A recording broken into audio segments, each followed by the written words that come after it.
the Cynic was an unusual figure from ancient Greece. History remembers him as one of humanity's greatest ascetics and the most contented of philosophers. Though blind in his eyes, he was bright in heart and mind. He had a dog his companion and also his guide. Because of this dog, people called him the Cynic, from the Greek word for dog. Diogenes lived in the era of Aristotle and Alexander the Great, and many fascinating stories about him are famous. It is said that one afternoon he walked through the streets of Athens holding a lantern. Someone asked, "Diogenes, what are you searching for with a lantern in broad daylight?" He smiled and replied, "I am searching for a human among this crowd of men." At that time, Aristotle had presented his famous definition of a human being. A human is an animal that walks on two legs and stands upright. It was the age of philosophers, scholars, and lovers of knowledge. So Aristotle's definition spread from street to street. Wherever two people gathered, they would discuss Aristotle's human. One day, Aristotle was seated among his students when Diogenes arrived. Diogenes asked the students to make some space, sat in their circle, pulled a rooster from under his arm, placed it on the ground, held its legs straight, and then grabbed its beak and pulled it upward toward the sky. The rooster now stood upright. Diogenes looked at Aristotle's students, burst into loud laughter, and said, "Here is your teacher's human." Even Aristotle couldn't help laughing. Diogenes' simplicity and ascetic lifestyle were famous throughout Greece. He usually lived outside the city. If he found something to eat, he ate. If not, he fasted and thanked God. He believed in a form of monotheism too. He said, "All things in this universe were made by the gods, but who created the gods?"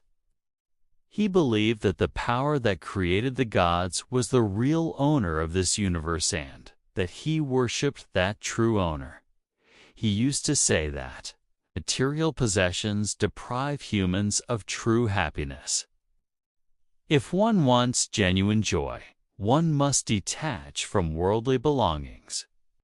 According to him, our homes, families, cities, people, traditions, laws, and systems all are the greatest barriers to our freedom.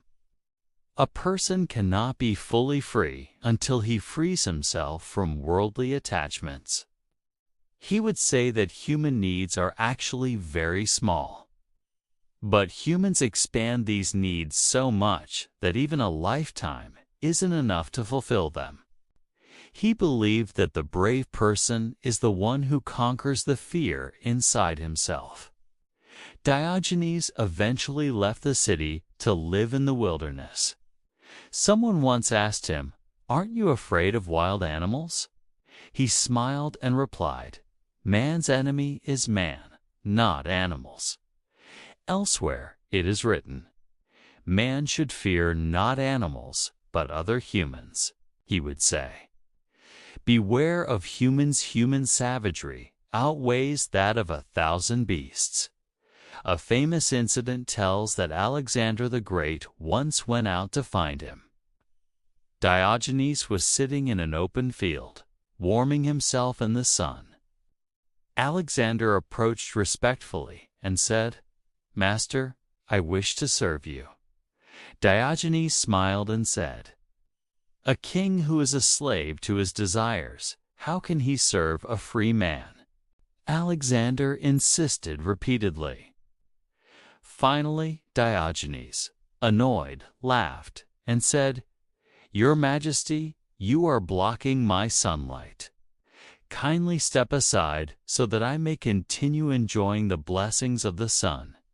In his later years, Diogenes reached the highest stage of contentment and trust in God.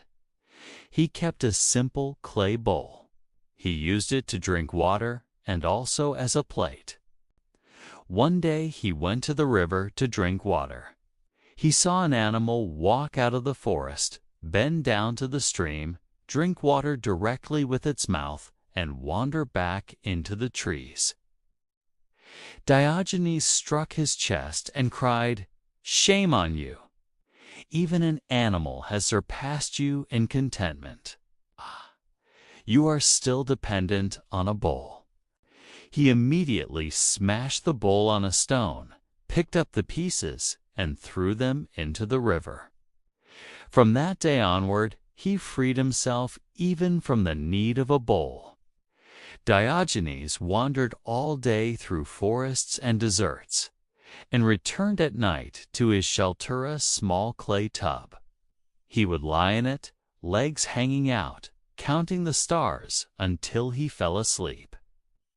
That tub was his entire universe.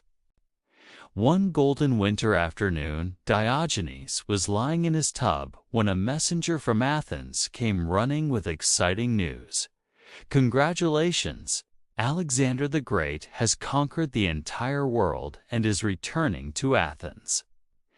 Diogenes burst into laughter and then said the historic sentence that became his identity, a sentence that has kept his name alive, even 5,000 years later.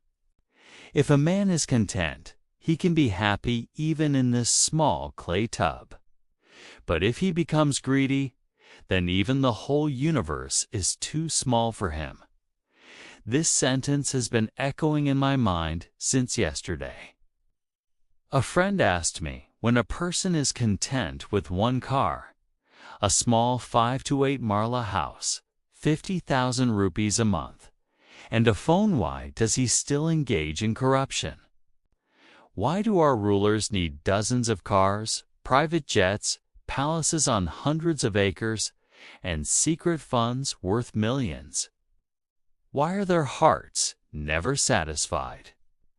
I narrated Diogenes saying to him and explained, if a person learns contentment, he can live a pleasant life, even in a clay tub.